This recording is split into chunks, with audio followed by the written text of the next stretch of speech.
Hola amigos de Contexto. Bueno, la verdad es que hoy hemos amanecido con la noticia de hoy miércoles que estamos grabando. Esta mañana amanecimos con esta noticia del asesinato del presidente de la vecina nación de Haití, de Juvenal Moïse, y la verdad es que amanecimos sumamente preocupados. Estamos grabando con nuestro reconocido periodista y amigo Pedro Cava. Pedro, bueno, estaba deseosa de encontrarme contigo vía Zoom para comentar este episodio tan lamentable, donde también salió herida la esposa del presidente y los hijos y sus hijos, por suerte, están fuera de peligro. Pedro, bienvenido. Gracias, Mónica, de nuevo por estar contigo. El tema, como tú dices, obligado es el tema haitiano. Es un magnicidio. Me preocupa que el recién nombrado por decreto primer ministro Claude Joseph dijera dos cosas en el anuncio que le hizo al país del magnicidio esta madrugada. Número uno, que los agresores, los magnicidas, los asesinos, hablaban en dos idiomas, español e inglés, haciéndonos creer que, bueno, esos asesinos no eran haitianos. Es lo primero que uno piensa. Sí. Y lo segundo, que a mí también me preocupa, es que él inmediatamente llamó a la calma a la población y dijo que él tenía, que las autoridades y el gobierno habían puesto todo bajo control. Entonces, esas son cosas que a uno le preocupan. A ti te dio la misma impresión caso, que a mí, Pedro, te dio la misma impresión que a mí, porque cuando yo escuché la noticia, también dije, bueno, pero esto es como quitarse de encima de que fueron haitianos y a lo mejor hasta cierta relación con el país vecino, que somos nosotros, aunque aquí hablan español, pueden ser, qué sé yo, colombianos, venezolanos, de toda América Latina. hay una historia muy vieja de las autoridades haitianas, de siempre echar la culpa de acciones de ese tipo, golpe de Estado, etcétera, como originados en el exterior. Sí. Eso viene de muy lejos. Acuérdate que aquella vez, en el 62, se acusó al gobierno dominicano de Juan Bosch de estar promoviendo eso en la frontera. Ellos incluso plantaron una denuncia ante la OEA. Y cada vez que ocurre un acontecimiento, ellos lo atribuyen siempre a fuerzas externas, cuando tiene que ver con la deposición de gobierno, ya sea por golpe de Estado o por magnicidio o por puesta en fuga, como ha sido, como fue el caso de Aristides, que se puso en fuga. Pero mira, lo preocupante de esto es que digan eso cuando todavía estaban los acontecimientos muy frescos, o para que una autoridad de gobierno diera a conocer una información de ese tipo, aunque fuera cierta. Estas son cosas que se investigan muy a fondo, y luego que se tiene un cuadro bien formado, usted entonces da a conocer detalles como eso. Una cosa que no se podía ocultar era que habían asesinado al presidente de la República, que su esposa Martínez había quedado gravemente herida, que los hijos fueron por suerte preservados, etcétera. Y otra cosa que usted diga, el comando era un comando que hablaba en español y en inglés, o sea, no era haitiano. A mí me extrañó, no sé si estamos prejuzgando y simplemente fue un comentario, No, pero me extrañó esto. No es prejuzgando, es advirtiendo de cómo eventos de esta naturaleza, quizá por inexperiencia, quizá por mala fe también, se manejan de manera que abren especulaciones inmediatamente, generan especulaciones. Porque también él dijo, el país, las autoridades ya tienen la situación bajo control. A la población que se mantenga en sus casas, que nosotros le garantizamos por un momentito. Usted formaba parte de ese gobierno, usted era precisamente el responsable de toda la administración pública y de la seguridad. O sea, ya eso pone uno a pensar si él no estaba informado de la acción también. Cosas así, es lo que digo. Bueno, eso por un lado. Por el otro, mira, lo que ha acontecido en Haití, en medio de una hambruna generalizada que ya alcanza mucho más del 50% de la población. Hambruna es cuando no hay nada que comer, Una cosa es pobreza y la otra es hambruna generalizada. En medio de la inexistencia de órganos institucionales, Congreso, sistema judicial, policía muy reducida, unos cuantos centenares, no hay ejército, o sea, no hay fuerzas armadas. En medio de la estructura productiva del país prácticamente desaparecida también, muy pocas cosas quedan, zonas de cultivo en Haití. Yo creo que aquí se están dando todas las condiciones para que la comunidad internacional tome en serio lo significativo que es tener una nación a apenas menos de un centenar de millas de la costa norteamericana, de la Florida, prácticamente vecino de Cuba. Usted se va en Yola y llega a Cuba en horas. Y de República Dominicana con 390 kilómetros de frontera, de 10 a 11 millones de habitantes, pueden ser más, en una situación desesperante, sin haber iniciado ni siquiera un programa de vacunación, tan amenazado como cualquier otra nación del mundo por el COVID. Me da la impresión de que aquí están dadas las condiciones para que la comunidad internacional tome control urgente. de Haití. Y fíjate, Pedro, recuerda que el presidente lo había dicho, él hizo un llamado a la comunidad internacional para que les diera ayuda. De manera pero fíjate bien, en el momento en que lo pidió el presidente Jovenel Moïse en vida, de eso hace apenas unas semanas, él de lo que estaba hablando es de que lo ayudaran a afrontar la situación. Sí. Pero él no habló de una participación activa de la comunidad internacional. Mira, el ejército norteamericano que cuida esta parte del hemisferio está a apenas horas de Haití. Ahí tú puedes desembarcar el Comando Sur, en horas puedes desembarcar los marines que quieras y ponerlos bajo control de todas las instituciones y restablecer el orden. Eso por un lado. Por el otro, el problema de Haití rebasa incluso esa misma acción. A mí lo que me da miedo es que la MINUSTAH no hizo nada nunca ya. Eso es lo que me da miedo. No tuvo un plan, una estrategia para realmente... Era una simple policía. No hizo una estrategia para reconstruir el país. No podría hacer esto lo mismo. O no tuvo tiempo, o los programas dejaron muy a expensas de las iniciativas de las instituciones políticas y sociales haitianas, generar ellos sus propias respuestas. Parece que cosa que no va a pasar. Parece que esa era la intención de la MINUSTAH, garantizar no solamente el orden interno, para que las instituciones políticas y sociales de Haití, lo mismo que las institucionales que existían, pudiesen reaccionar y montar su propia estructura de gobierno, escogida sin intervención exterior, sin ningún control. Bueno, pues yo espero que ahora se sepa con esta experiencia pasada que eso no va a pasar. Exacto, de lo que te iba a decir. ¿Qué ha pasado de ese cuadro que caracterizó la presencia de la MINUSTAH de Naciones Unidas en Haití y el cuadro actual? Bueno, en aquel momento existían instituciones políticas reconocidas, incluso fuerzas a las que se le aceptaba que tenían una aceptación mayoritaria en la población, por lo que seguían a Aristide, a Balás y eso. Pero hoy por hoy no hay ninguna de esas fuerzas en el ambiente.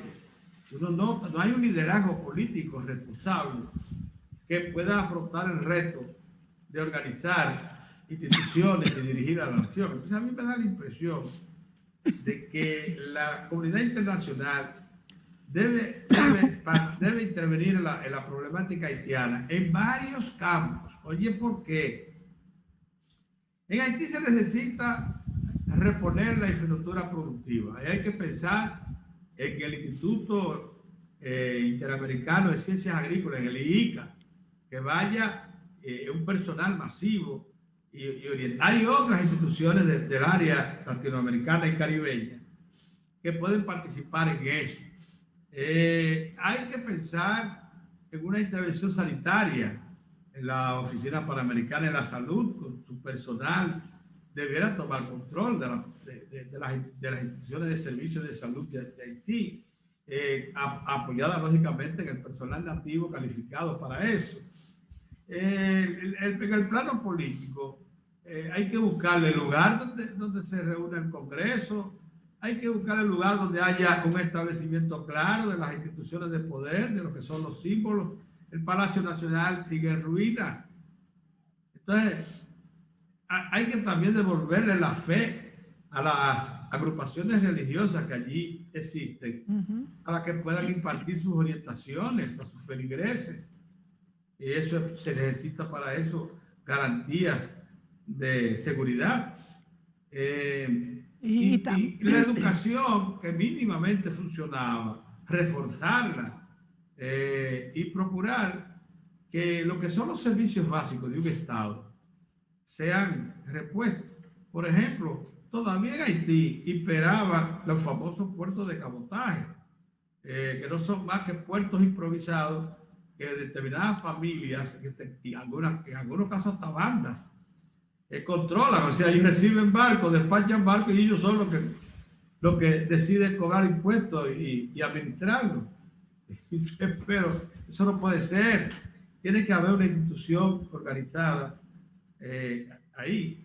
Quizás, Pedro, sea momento también para que la comunidad internacional nos ayude a desarrollar una zona fronteriza para nosotros realmente poder ayudar. Pedro, se nos acaba el tiempo contigo. Ahora vamos a recibir en este programa al escritor Manuel Núñez y a Rudy Joseph, quien es de Haitianos Colectivos RD. Y contigo continuamos para el próximo programa. Muy interesante, nos vamos a poder contribuir muchísimo, claro, a poner esto en su lugar. Nos vamos a la pausa y regresamos enseguida.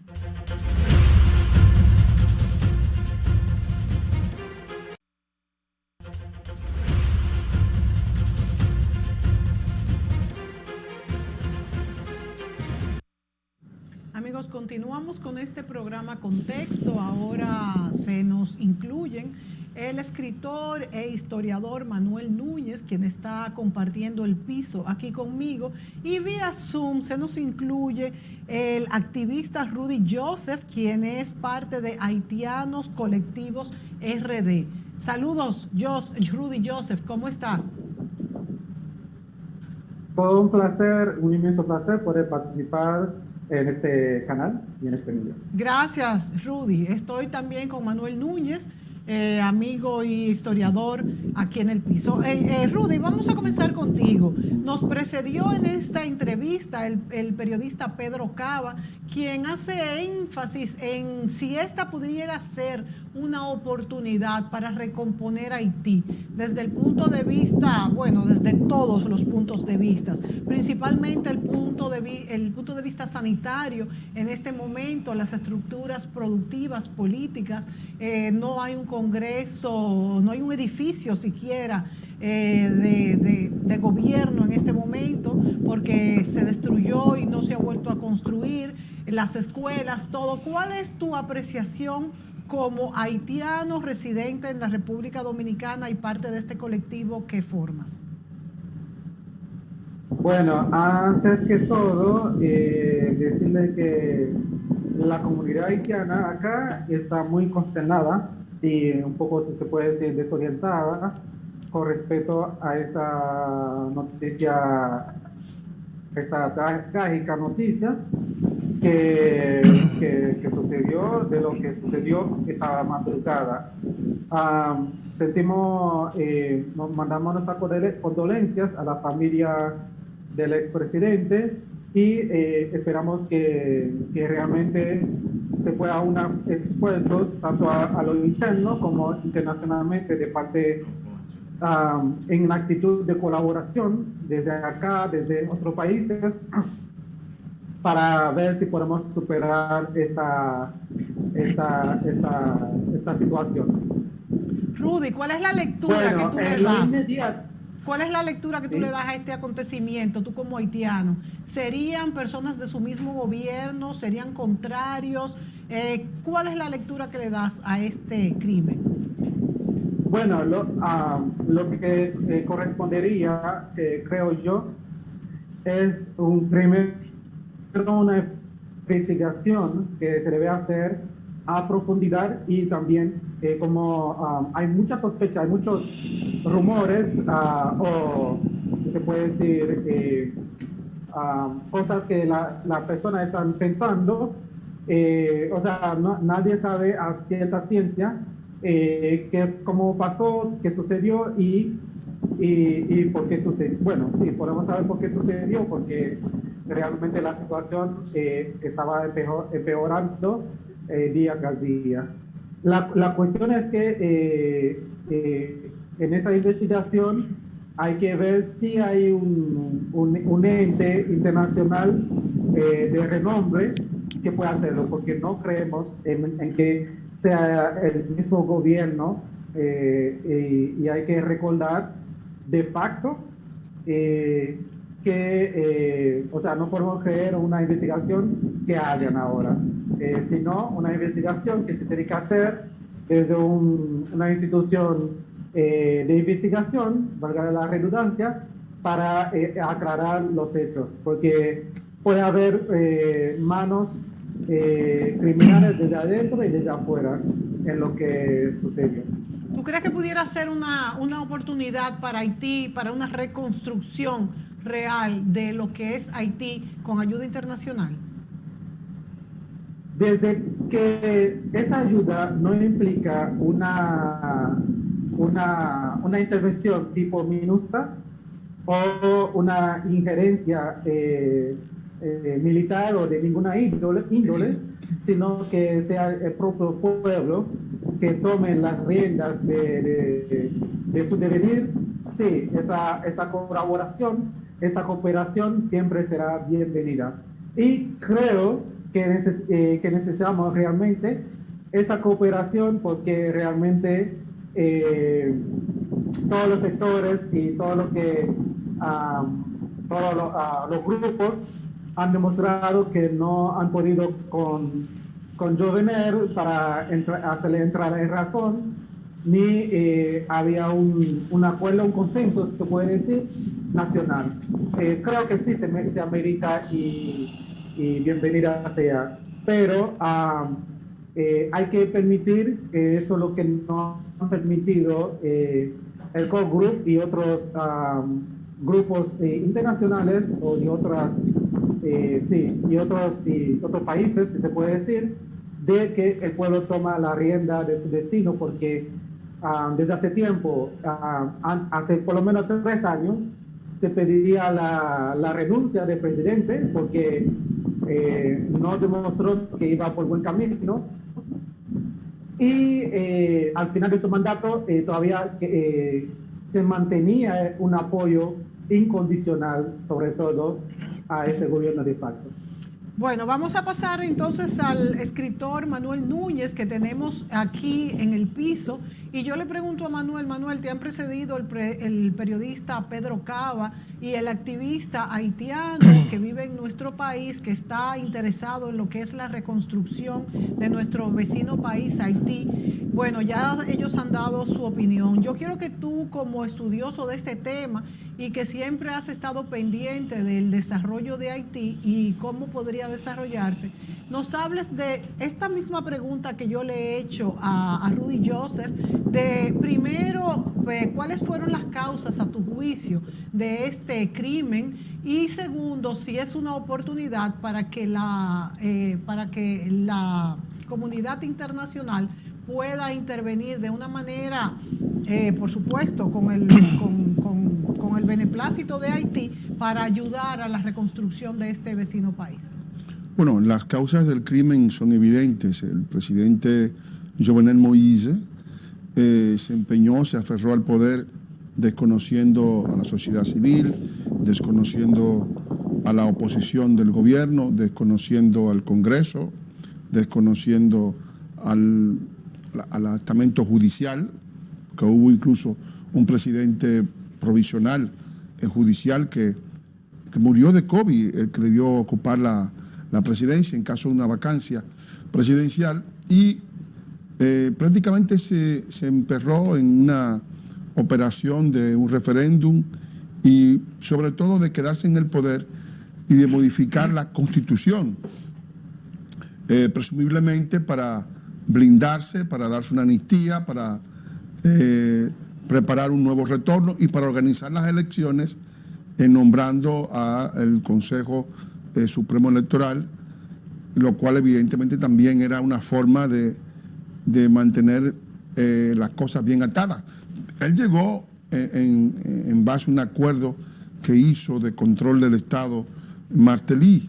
Él pertenecía al partido de Martelly, que es el partido de los tête calés, de los cabezas rapadas, ¿no? Él también la tenía rapada. Sí. Y entonces era una forma de identificarse y al mismo tiempo de creer que que iban a mantener el control del poder, pero en la práctica no estaba actuando como un demócrata, estaba actuando como un pequeño dictador, o sea, gobernando por decreto y desconociendo todas las peticiones que se le hacían desde la sociedad. O sea, en la última manifestación que yo observé hubo 15 muertos y él pues ni caso, es decir, ni siquiera un pellizco, es decir, era indiferente ante las manifestaciones que le pedían que su mandato había cesado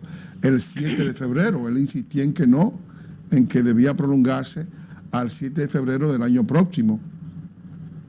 Porque él entró en una elección irregular.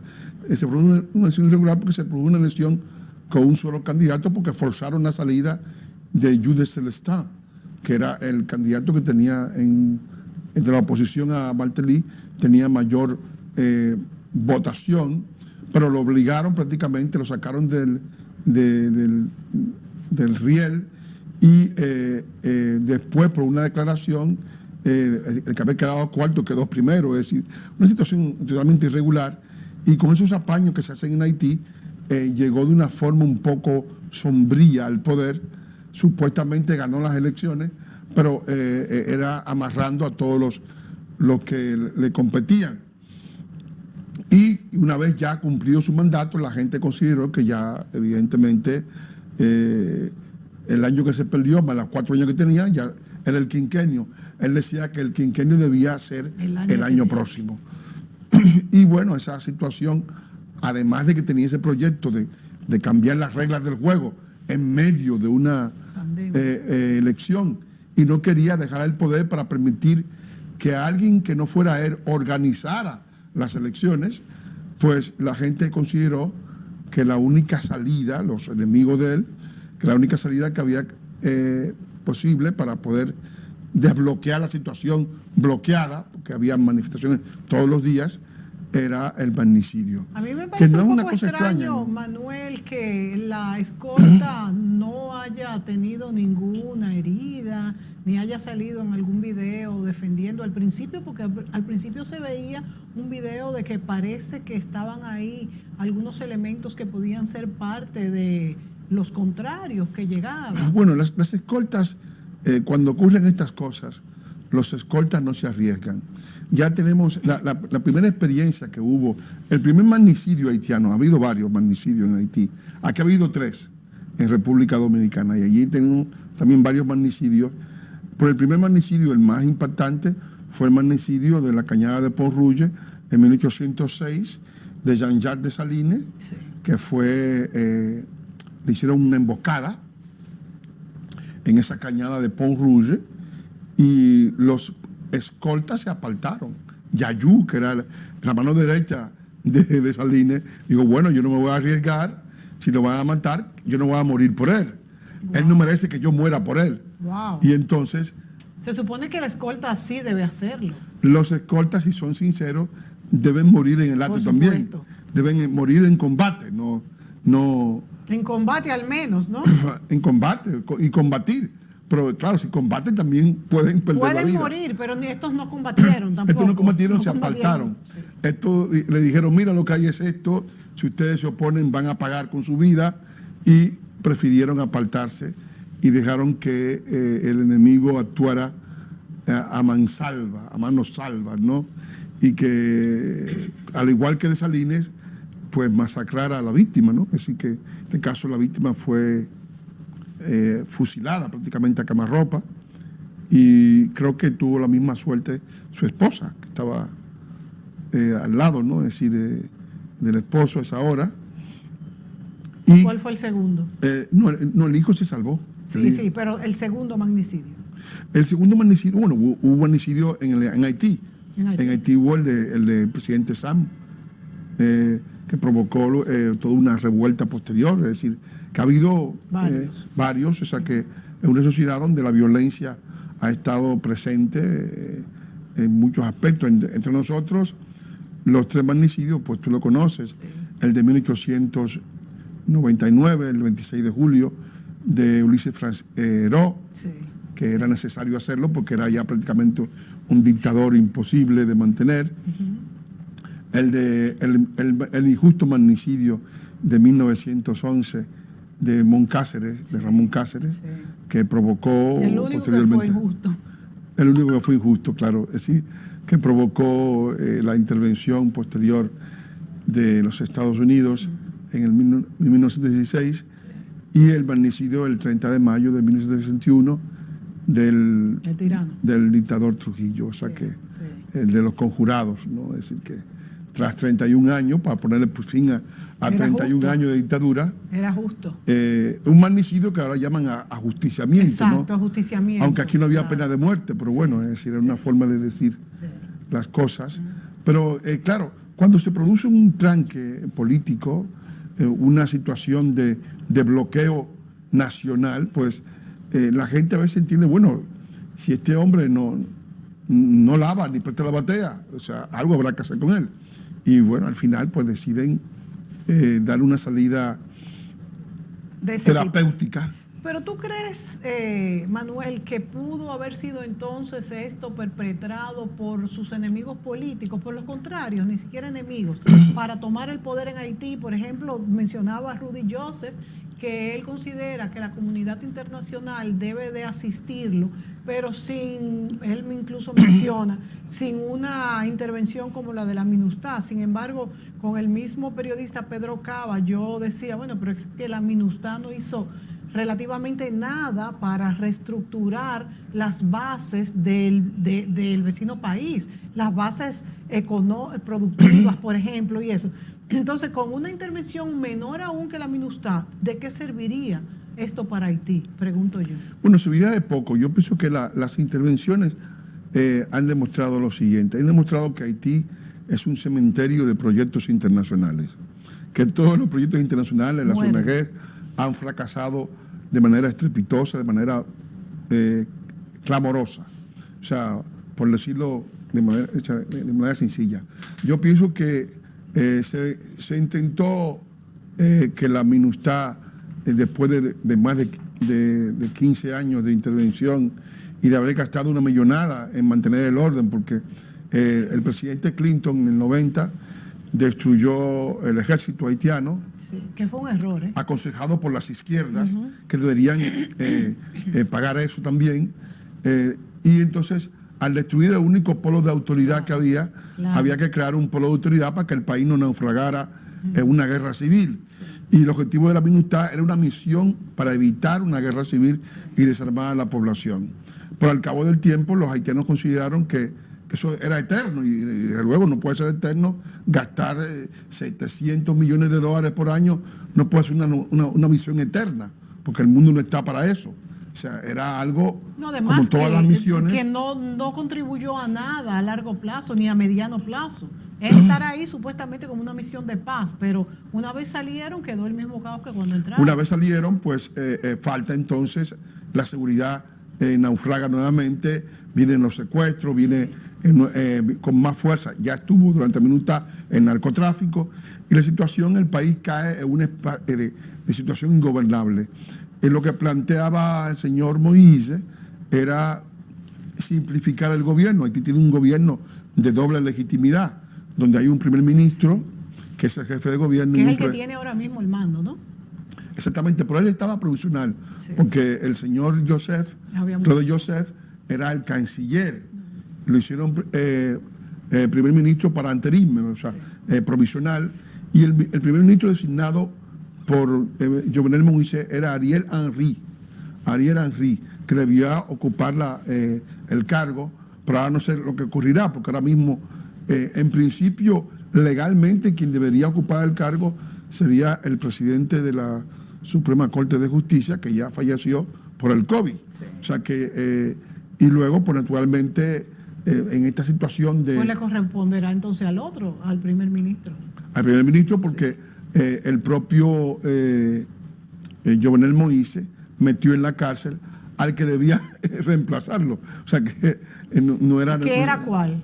Era el que seguía al de la Suprema. Al Suprema. Si había sí, otro juez más, habían 3 jueces que estaban en línea de sucesión, y esos jueces fueron hostilizados por Jovenel Moïse, que no era, ya está muerto, pero no era un santurrón, no, es decir, tenía también su aquel, como decimos, ¿no? O sea que evidentemente todo eso provocó esta situación de...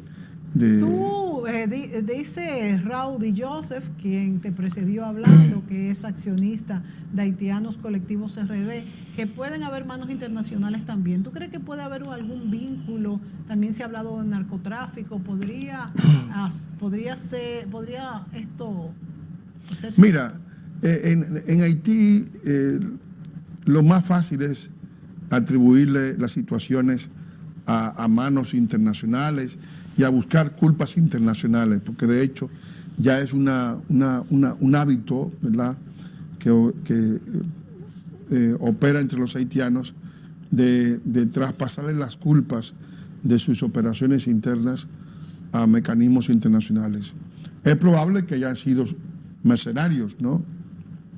Se ha hablado de que hablaban inglés, hablaban español, no se sabe bien, o sea, no hay una investigación. Pero el hecho es que cualquiera que sea el comando, en la naturaleza del comando que lo fue a matar, que lo fue a ultimar, el comanditario, es decir, el encargo se hicieron manos nacionales. Yo sé que evidentemente ellos se sentían bloqueados por ese señor que no permitía ningún tipo de cambio y aparentemente tenía la intención aviesa de dirigir el proceso electoral amañado y de meter a su gente en el poder, o sea, de no soltar el poder democráticamente en unas elecciones libres. Entonces eso hizo que esa gente entendiera que la única manera de ponerle punto final a una operación de secuestro de la democracia era el magnicidio. O sea, si yo lo veo así, o sea, entonces yo creo que cualquiera que sea la situación de los que intervienen, lo que hay que ver es que los famosos comanditarios, es decir, los que encargaron esa operación, están dentro de Haití y quizá pues ahora pues están planificando cuál va a ser el desenlace. Paso. Ahora sí. bien, aceptando que estén dentro de los contrarios, políticamente hablando, del presidente, hoy expresidente Jovenel Moïse, ¿tú crees que esos políticos haitianos tengan la capacidad de llevar a cabo unas elecciones próximamente, y aunque fuese con la comunidad internacional, y poner el orden en Haití? ¿Tú crees yo creo que Jovenel Moïse no era la solución, o sea, a lo que había en Haití. Yo creo que él, de mantenerse en el poder, él hubiera llevado a ese país a una guerra civil, y que la salida es sentarse todos los grupos, plantearse un calendario electoral que ya está ahí, que ya está planteado para el mes de septiembre, que se había dicho antes, porque en principio la embajada estadounidense, que tiene mucha influencia y mucho poder en Haití, había apoyado a Moïse en su operación de referéndum, que no conquistó a nadie, y tan pronto vio que las cosas iban tomando un derrotero extremadamente violento, pues el propio secretario de Estado estadounidense le dijo a Moïse que debía celebrar elecciones y se calendarizaron las elecciones para el mes de septiembre. O sea que yo pienso que no debe perderse ese calendario, claro, con la ayuda de la comunidad internacional, con la intervención de la OEA, porque Haití es un país que tiene desgraciadamente una mentalidad de asistidos sociales, y en este tipo de cosas, si no interviene la comunidad internacional, pues a lo mejor ni se dan, porque el país naufraga en un caos. Hay un fenómeno de ingobernabilidad, ¿no? No sé si perdimos el contacto con Rudy Joseph, pero me hubiera gustado, lo tenemos a Rudy. Rudy está ahí, parece que sí. Está aquí. Qué bueno, Rudy, que estás ahí todavía. Yo creo que nos debemos ir a la pausa, pero a mí me gustaría saber, Rudy, si tú consideras que asistiendo a la comunidad internacional a las elecciones para que se realicen en orden y como deben ser, ustedes por sí solos pudieran realmente reorganizar su estructura política y productiva. Nos vamos a la pausa y regresamos enseguida. De acuerdo.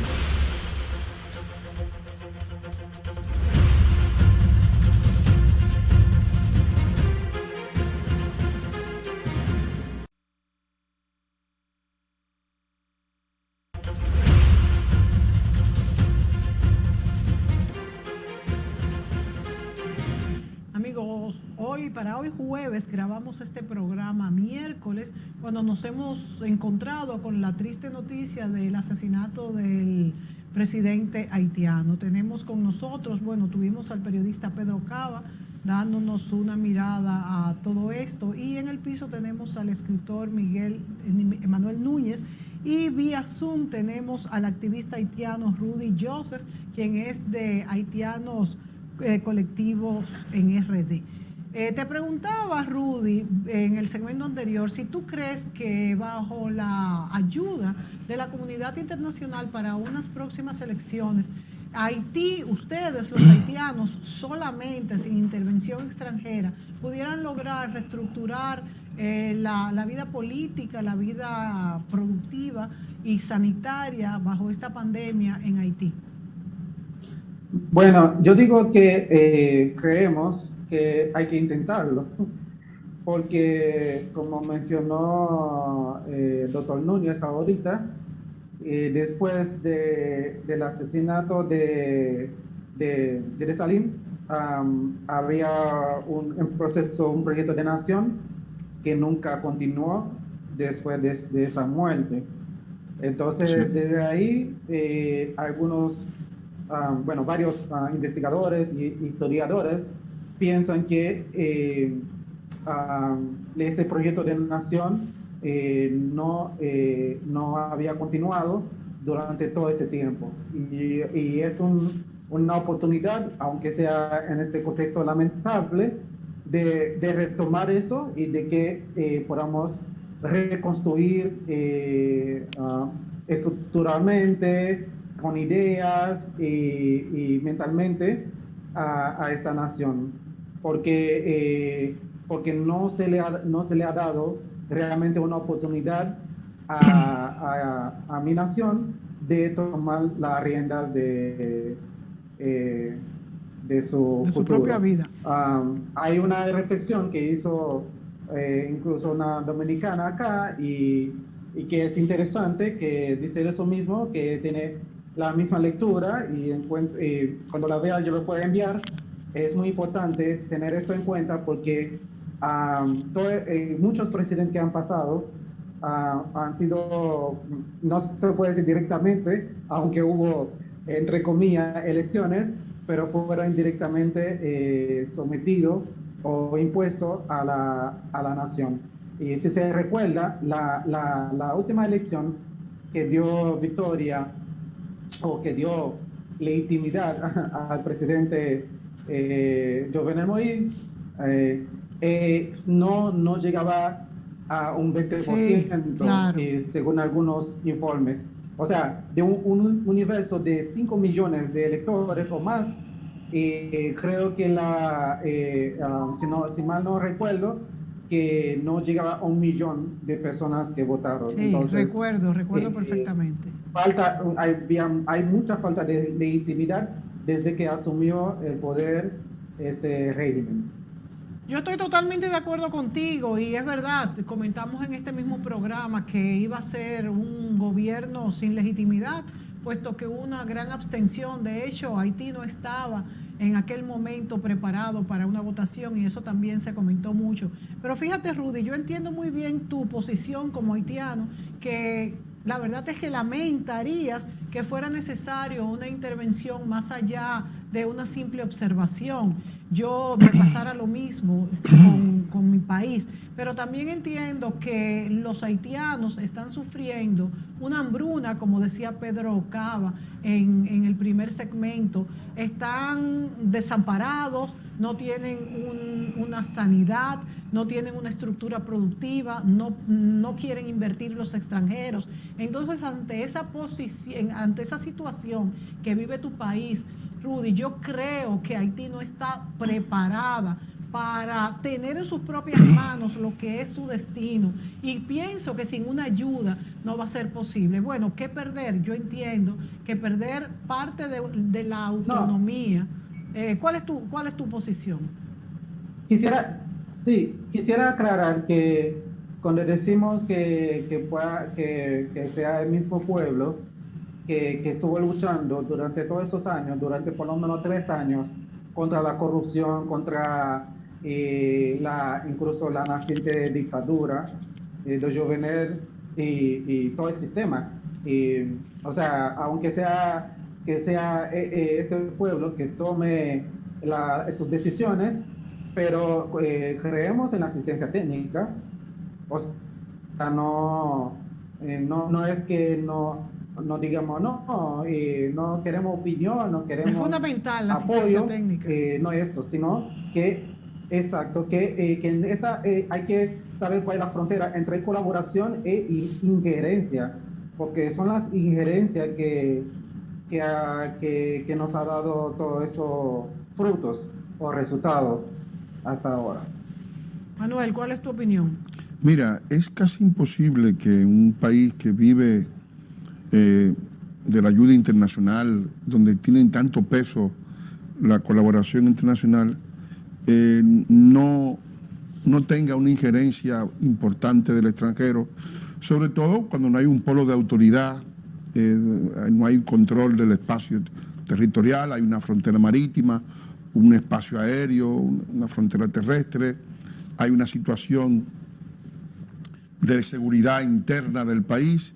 Y todo ese tipo de cosas demandan la exigencia de un Estado nacional que no existe.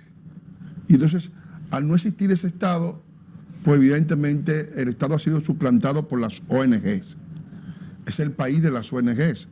Y las ONGs lo que tienen es a perpetuar la condición de miseria, porque viven de eso. Son como parásitos, ¿no? Que se alimentan de situaciones catastróficas. Entonces, yo entiendo, y de hecho lo he conversado con muchos amigos, que la única solución que yo veo en el caso haitiano es un fideicomiso, que debe tomarse un tiempo, ¿verdad? Medio siglo, un siglo, el tiempo que sea, tanto que permita la reconstrucción del país, que permita el funcionamiento de las escuelas, la reconstrucción de la economía, la creación de instituciones, es decir, y que sea una forma también de llevar al pueblo haitiano al bienestar, porque se ha dicho que lo que falta en Haití es que la democracia. Algunos creen que con el mismo comunismo que ha arruinado Venezuela, van a solucionar el tema haitiano. No lo van a resolver con el comunismo, que el comunismo fracasó en toda parte del mundo, en Cuba y en Venezuela, y está fracasando también en Nicaragua. Y no creo que si el mundo entero sabe que eso ha fracasado, esa fórmula sea la fórmula ideal. O sea, no se puede repartir la miseria, porque allí ni siquiera es repartir pobreza, es repartir la miseria. O sea, ahí no hay nada que hacer. No, y si no hay inversiones extranjeras, yo no creo. Tiene que haber inversión extranjera, tiene que haber una ley de catastro, para que la gente pueda invertir, porque no hay nada más cobarde que $1 millón. Sí. O sea, si nadie va a invertir en un país donde no hay seguridad jurídica, donde todo el mundo te puede robar, o se puede meter, es decir, y por igual tiene que haber también un proyecto de reconstrucción del territorio haitiano. Los haitianos en épocas de paz, por su propio tipo de vida, han destruido el territorio, es decir, prácticamente queda menos de un 1% de capa boscosa, y eso evidentemente no permite una agricultura viable. O sea, en el año 66, tanto Haití como República Dominicana, cuando empezó el presidente Balaguer, tenían un 13% de foresta.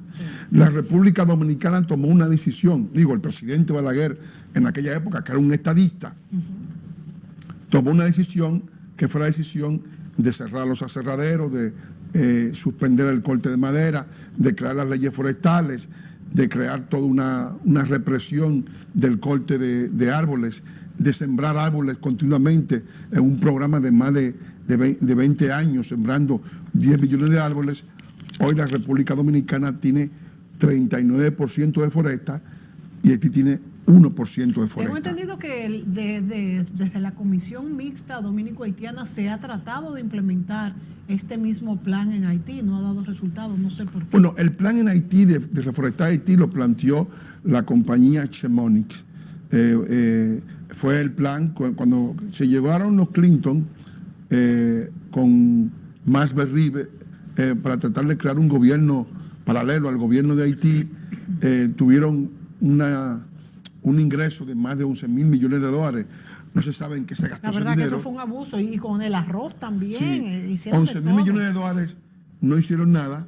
O sea, repartieron comida, pero no hicieron nada. Nada a largo plazo ni a mediano. Había una de las compañías tenía como objetivo crear las bases del cambio de cultura del carbón vegetal al gas propano, y esa compañía Chemoni apenas logró que unos cuantos miles, unas 15,000 familias cambiaron de carbón a gas, pero eso es insignificante, porque hay que cambiar toda una cultura, hay que cortar. Pero con los millones que tenían hubieran podido lograr por lo menos una buena parte. Se hubieran podido lograr crear, pero bueno, darle a una gran cantidad de haitianos estufas portátiles, crear un mecanismo de fabricar briquetas de carbón, es decir, o sea, no se creó el mecanismo adecuado con ese dinero enorme que recibieron para cambiar la cultura, y ahora mismo Haití está consumiendo 7 millones de metros cúbicos de madera por año, y una gran parte lo está obteniendo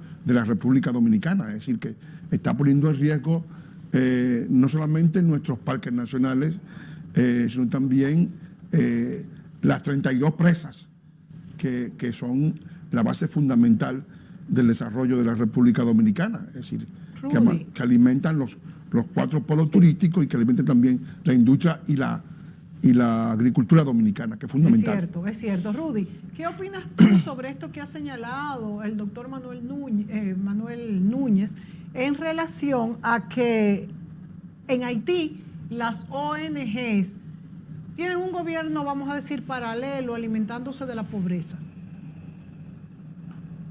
Sí, definitivamente lo hemos denunciado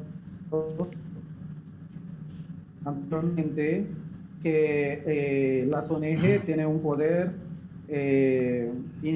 casi inimaginable en Haití. Se decía que había una organización que parece que tenía su asiento o uno de los asientos privilegiados en el Palacio Nacional. Entonces, no hay más que decir ahí. Lo único que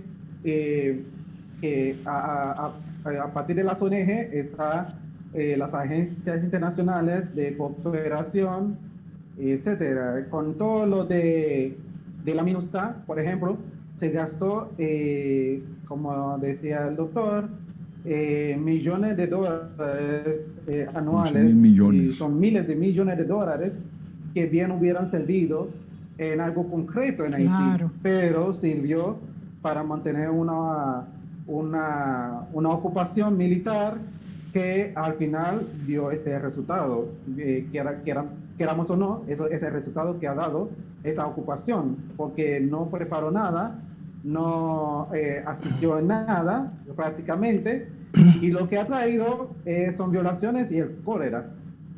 Pero, Rudy, yo ni siquiera lo llamaría ocupación, porque es que ¿qué hizo la MINUSTAH? Estar presente allí y como tú dices. Evitar la guerra civil. Evitar la guerra civil. Sí, evitó la guerra civil, eso sí es cierto. Pero después de ese plazo, Manuel, ¿qué hizo? Era Porque una no misión preparó. de desarme, había que. Los haitianos exigían que continuara, porque evidentemente un gobierno, si no está la MINUSTAH, ¿quién aseguraba la existencia del gobierno? Porque tiene que haber un polo de autoridad. Sí. Han destruido el ejército. La MINUSTAH vino a colmar una situación de falta de autoridad, de falta de control, porque ahí, en Haití hay una cantidad de intereses, hay organismos internacionales, hay embajadas, hay funcionarios internacionales, toda esa gente, y hay también los ministros y demás, y el pueblo haitiano, que también tiene necesidad de paz. Hay que mantener, se tiene que haber un polo de autoridad para evitar que el país caiga en manos directamente de las bandas que podrían descuartizar a la nación. Que de hecho se están dando muchísimos secuestros en Haití. Exactamente. Algunos investigadores creemos que la mejor seguridad o el mejor plan de seguridad ciudadana tiene que ver con no de enfrentar la inseguridad propiamente dicha, o sea, contra las bandas, contra la violencia. Rudy, tenemos un minuto, Rudy, pero ¿cómo no tenemos impunidad si no hay una fuerza que lo reprima? Mire, no decimos totalmente que no hay que tener un cuerpo de seguridad, sino que aseguramos que la inversión que se hizo en la MINUSTAH, que además de lo que dice el doctor, que quizás no comparto mucho, de que realmente hizo algo, pero la cuestión es que más dolió la inversión que se hizo en resolver, por ejemplo, el tema de la agricultura, que podía ayudar esa inversión, o sea, ese apoyo, y la educación, si podemos tomar dos áreas solamente. Entonces, quizá no hubiéramos tenido ese auge de violencia, de secuestro y de esas bandas. Yo opino que no hizo suficiente. En esto yo estoy de acuerdo con Rudy. Pienso que no hizo lo suficiente. Bueno, la MINUSTAH no tenía como misión. Tenemos un minuto. No Manuel. tenía como misión arreglar el país. Eso es lo que pasa. Su misión era. Eso es lo que pasa. Evitar que el país naufragara en una guerra civil. Exacto. Y entonces no es suficiente. No es suficiente porque luego hay que invertir en educación, en agricultura, invertir en organizar en los ministerios. Entonces lo que yo digo que es la oportunidad ahora de hacer esa reorganización. Bueno, ahora no sé si es la oportunidad, porque ahora el mundo entero se está mirando el ombligo. Es decir, nadie está ayudando a nadie. Eso es decir, lo que pasa. o sea, no sé, la oportunidad fue el momento del terremoto. Esa fue la oportunidad. Bueno, pues yo espero que sea esta, porque si no... se recolectaron 11 mil millones de dólares. Sí.